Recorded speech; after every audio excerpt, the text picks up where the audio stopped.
청와대는 절대 안 들어가겠다는 윤 당선인의 입장에 청와대 입장도 꽤 분명합니다. 너무 서두른다는 건데요. 화면을 준비했습니다.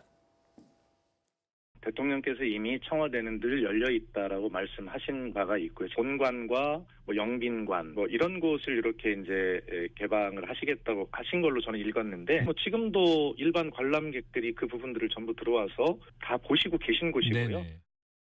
다 좋은데 그 안보 공백 이 문제는 좀 해결할 게 있다. 5월 10일 새로 이전할 그곳에서 업무를 시작하시려면 적어도 해결할 안보 공백이 저희가 볼 때는 우려되는 지점이 있다는 것입니다. 사실 이전에 사실상 반대한 그 이유 전면에 내세운 게 안보 공백인데 김지현 의원님. 어제 JTBC 보도를 보니까 대통령이 내부에서 이런 얘기를 했다고 전해집니다. 안보 공백의 책임이 누구한테 있느냐 직접 발언했고 지금 현재 위기 상황이다. 대통령이 이렇게 얘기를 했다는 겁니다. 일단 지금 국군 통수권자로서 문재인 대통령은 5월 9일 밤 12시까지 국군 통수권자임은 틀림이 없죠. 그리고 안보 공백이 있으면 걱정을 할 수가 있죠. 그런데 이제 이 반대 측면에서 생각을 해보면 사실 이 정권 5년 내내 안보 공백 상태였거든요. 과연 안보에 대해서 이렇게 걱정을 하셨는가라고 생각할 정도로 조금 또 다르게 볼 수가 있습니다.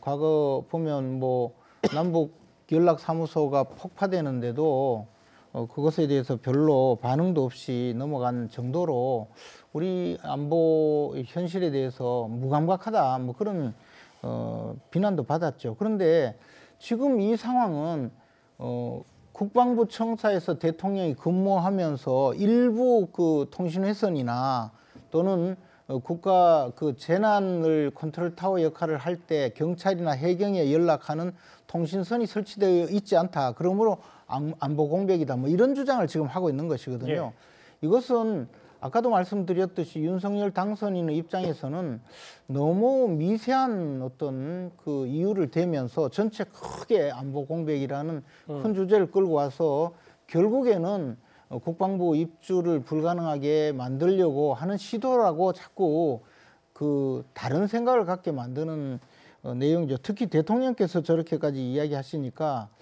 이것은 과연 대통령이 협조해 줄 의사가 아예 없는 것이 아닐까. 대통령 당선인이 후보 시절에 국민을 향해서 공약한 그 내용에 대해서 고의적으로 지금 방해하는 것 아니냐. 이런 생각을 자꾸 갖게 만드는 것 아니겠습니까? 안보 공백이라고 하는 것이 지금 과연 어떤 내용이냐. 우리로서는 솔직히 그 이해가 가지 않는 국면이 있죠. 근데 이도원 의원님, 오늘 지금 사실 군 출신 인사들도 의견이 좀 엇갈리는 부분도 있는데 오늘은 역대 합참의장 11명이 문재인 정부는 안보 공백 논할 자격이 없고 용산 이전 안보 태세 영향 없게 협조하라 이렇게 입장문까지 냈습니다. 그러니까 이분들 말씀은 앞서 저 11분의 성명도 용산 이전 자체를 원천적으로 반대한다기보다는 너무 좀 촉박성이라든지 어떤 절차 같은 문제를 제기한 거고 오늘 11분 말고도 또 이상훈, 권영해 국방장관 하셨던 분 포함해서 대장 출신 64명이 또 성명문을 냈습니다. 예.